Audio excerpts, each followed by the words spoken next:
Bonjour, Michael du site vendresonbien.fr. Bienvenue dans cette nouvelle vidéo. Aujourd'hui, j'aimerais vous partager des conseils et astuces sur comment éviter la vulgarisation de mon bien et ainsi éviter les négociations. Vous avez l'habitude de faire jouer la concurrence entre les banques, les assurances, les entrepreneurs et vous avez bien raison.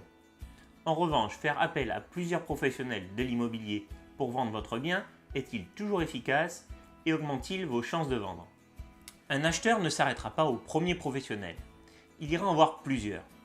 Il ira voir le premier professionnel qui, selon ses critères, pourra proposer votre maison, puis une ou deux autres.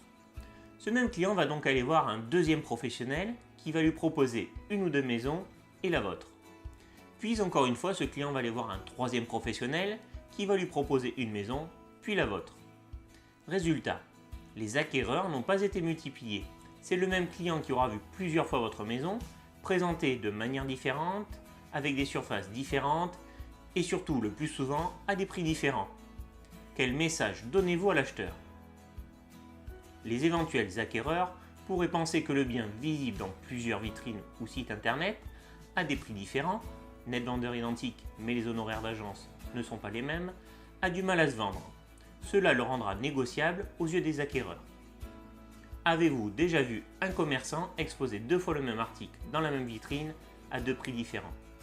Le fait que votre bien se retrouve chez plusieurs professionnels ne renforce en rien vos chances de vendre. C'est tout le contraire. Votre bien sera présenté de manière différente, à un prix différent et il n'y aura pas plus d'acheteurs. Si potentiellement, dans votre secteur, il y a 10 acheteurs pour votre maison et que vous confiez la vente à plusieurs professionnels, que va-t-il se passer? Regardez l'image qui vient de s'afficher. À votre avis, les acheteurs, qui vont-ils appeler? Le fait même d'avoir des prix différents rendra aux yeux des acheteurs un prix négociable. Pour vendre un bien, il faut qu'il soit vu partout et doit être unique à la fois. Il ne faut surtout pas confondre multidiffusion, visibilité sur plusieurs sites, et multi-agence. Les avantages pour vous de ne choisir qu'un seul professionnel. Déjà, un seul interlocuteur pour la vente de votre bien. Vous travaillez ensemble sur la réalisation de votre projet. Valorisation de votre bien. Il est unique sur le marché, donc rare. Le prix est moins négociable. La vente est plus rapide, en général moins de 3 mois contre plus du double avec plusieurs professionnels. Pour réussir votre vente immobilière, ne multipliez surtout pas les professionnels, au risque de vulgariser votre bien. Choisissez un seul professionnel. Choisissez celui en qui vous avez le plus confiance. Celui qui a le plus de pédagogie et qui vous a donné la meilleure stratégie pour vendre rapidement et au meilleur prix. Choisissez le professionnel qui travaille avec vous et qui vous accompagne dans la réalisation de vos objectifs et de votre projet. Vous devez avoir un objectif commun.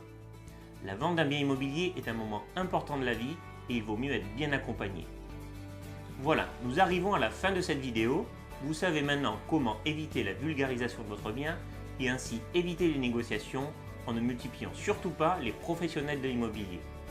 Je vous dis à très vite pour une nouvelle vidéo. À bientôt.